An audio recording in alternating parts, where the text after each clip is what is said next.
Thank you, Dad. And we would like to invite up Dad's two brothers, my uncles Grady and Norman, to say a few words about it. I'm going to do this because they're both. I'll go first. I'm Norman Rowe, 3 years younger than Gordon. I've recently read about the sociopathic personality a little bit, and it's a very difficult one to do anything with. The only hope is that you intervene at an early age, and I'm here to confess that Gordon is a sociopathic performer. I had some chances to intervene at an early age, but I did not. In some ways, it's my fault. For instance, I can remember the summer of 1945. We lived in Alice. A lot of people think World War II ending was the big event, the big story. No. The big event in my world was Gordon put on a backyard circus. We made the Alice Echo. We made the paper. I can't remember all that went on. I remember that later on Gordon did a magic show in Weslaco, and I was a part of that.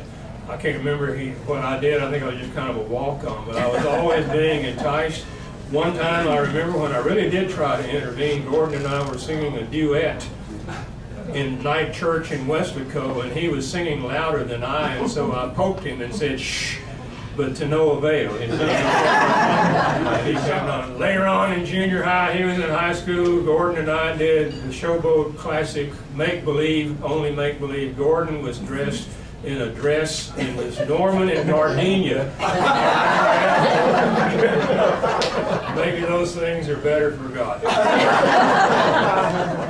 It's been a great pleasure to follow around, and you know, I'm always ready to perform too, but maybe not with quite the rapidity and the skill.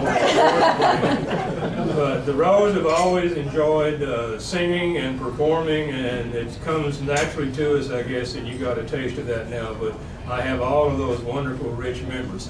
The only time I was disappointed in Gordon was in 1946.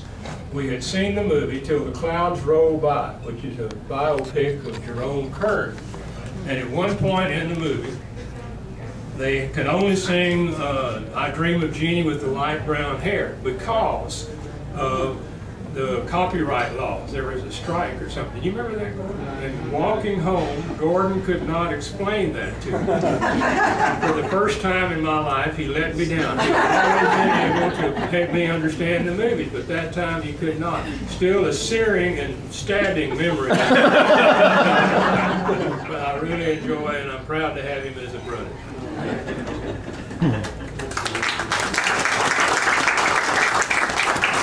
I'm Grady Rowe. I'm actually 13 years younger than Gordon. Which made for some interesting times. From time to time, I would run into somebody, they would say, I met your father the other day. So that did happen from time to time. Well, one thing I've noticed is the Rowe men have all married well. I think about Alan started it, I guess, by marrying Jane. And then I look around the room and see Patsy, Margie, and Trish, and you know, we just have done well. We married above ourselves, without a doubt. And what I'm noticing about this is we've done well at picking someone who balances us, or being matched with someone. For example, some of the Rowe males were kind of manic at times. At least the three of us brothers have been a little manic, but yet we married each of us kind of someone who's more calm. We can be stubborn at times, but we married someone who's more compassionate.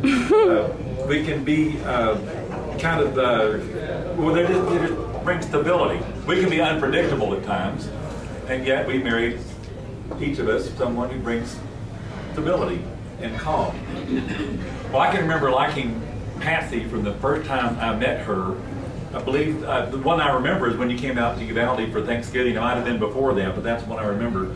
2 or 3 other cool things happened. When I remember getting close to the wedding date, we were on the way to the rehearsal, and either it was before the rehearsal or after the rehearsal, Gordon and Patsy told me to play miniature golf, and I thought that was really fun. We got to do that. And I was a little worried, though, the night of the actual wedding. I don't know if Gordon remembers this, but they called me the junior groomsman, but I kind of like vice best man. So I got to be the vice best man. And right before the ceremony, Gordon actually went out and sat in his car for a few minutes. I could see him through the side, the exit of the church, and that door was open into the parking lot. And Gordon went out and actually sat in that car a few minutes. And I was getting a little bit worried about that. I mean, I had never been in a wedding before, and I didn't know what happened. And Norman said, well, no, he just getting some time together and just kind of collecting his thoughts. So I was relieved that the wedding went on, and he just needed to Like his escape part. yeah, just this time to focus. I remember that. I think about the two of them as kind of like a good combination. You know, at a Mexican food, if you have salsa and sopapillas, that just kind of makes the meal perfect. And so I think of the two of them kind of like that. Gordon is the salsa. You know, you never know quite what he's going to do or what he's going to say.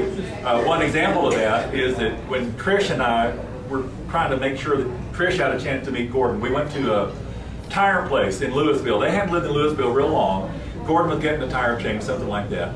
And when I say Gordon, kind of unpredictable, and the salsa, he was in a Fort Worth Opera Chorus production. And Trish had not ever met him before, and this was the woman I was hoping would one day be my fiancée. And we were asking about that, and Gordon said, "Oh yes, yes. You know, I'm playing the village chaplain or something. You have to really make a lot of exaggerated bass motions." And he said, "And you have to sing really loud." And so he, so he launched into the opera aria in the garage. Well, all that stuff. And so he's a salsa, and Patsy for me is more like the sopapilla. She's sweet, delightful, enjoyable, and you put the two of them together, it's just perfect. I mean, it just makes all of life better for each and every one of us. One other quick story. I'm glad that Patsy went through with it. Because, as I said, all the row men have married above themselves. One story I remember Patsy telling is Gordon went to pick her up one time. It was a cold night, and he had not been able to find a muffler to wrap around his neck. And so he showed up at her door, and when she opened the door, she found Gordon there with a pillowcase wrapped around his neck.